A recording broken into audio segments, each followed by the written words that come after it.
My name is Ruth Canesha Chamangwana, and I'm from Malawi. I work as a programs manager for Connect. Connect is a local organization based in Malawi that works in grant making across all portfolios of economic opportunities, health, education, as well as environment. And we also work in community philanthropy as we're incubating various community foundations across the country.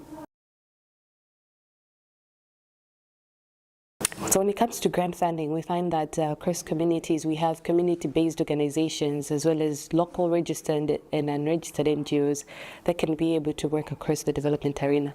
However, one of the biggest problems is that the grant-making processes are usually stringent, whereby they have a lot of requirements that a rural or local organization cannot have. So some of the grant-making processes would like for the CBO to be registered with some of the biggest boards in Malawi, which actually takes a lot of money, but also the process is just very long for them to be able to achieve all the criteria.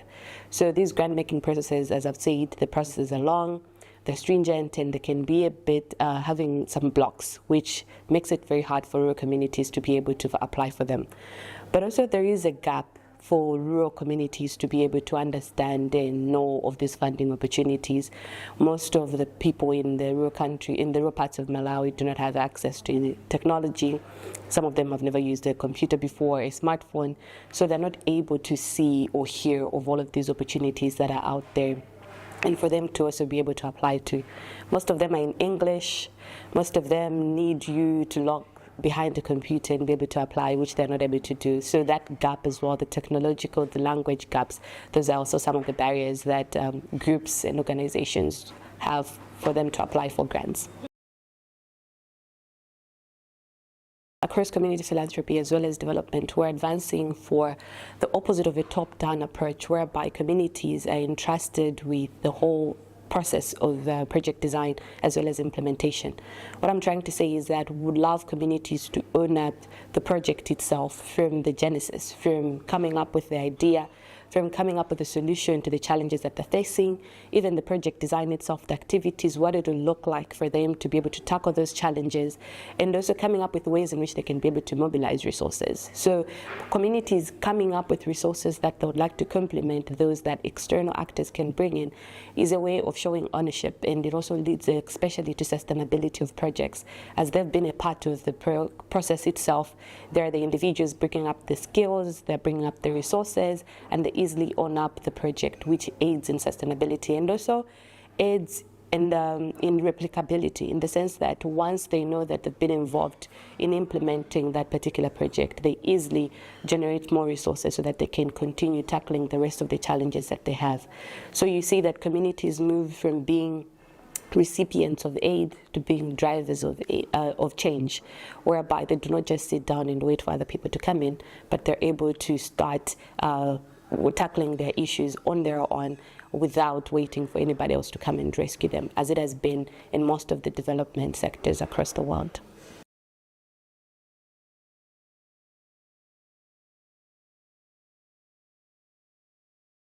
So community philanthropy as well as community foundations, it's actually a concept, or these are things that are already happening across our countries. There is Ubuntu that we talk about all the time. People are always giving anyway in our rural communities. So I would love to see a world whereby, especially in African countries, where we've embraced this concept fully well, knowing what it is and knowing that it's simply enhancing some of the things that we already do. So I'd love to see the emergence of more community foundations, of more young people taking up these positions as well as leadership positions, whereby they can enhance community philanthropy across the arena. And then again, with that, we need a lot of training as well as mentorship for the young people to be able to facilitate some of these issues across the world. But also, apart from that, I would love to see more community foundations being brought up and being established in various communities.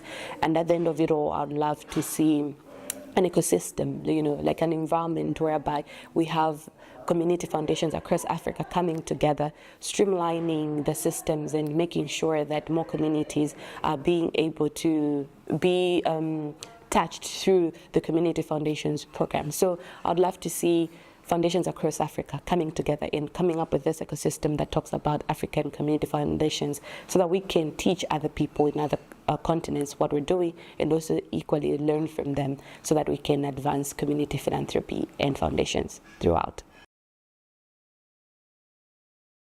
I come from a background where we've done a lot of grant making. Since 2018, Connect has been giving out grants to communities in Malawi. We have over 330 grants, and this particular experience has given me the skill set that ensures that I'm able to look out for some of the grant processes that do not bar the rural communities from being able to implement their projects. So with time, we've actually contextualized our grant-making process as an organization to be able to fit the rural setting, whereby we've changed everything to our local language in Chichewa. We're able to give rural communities the chance to write by hand their applications and to run away from all the technological advancements. So I bring to the scope that particular skill set to see how we can be able to have a rural oriented grant-making process that makes it easy for everybody, regardless of the skill sets that they have, to be able to find opportunities that will advance their development agendas. So that's what I bring, all that experience in grant-making from the international as well as the rural and community settings across Malawi.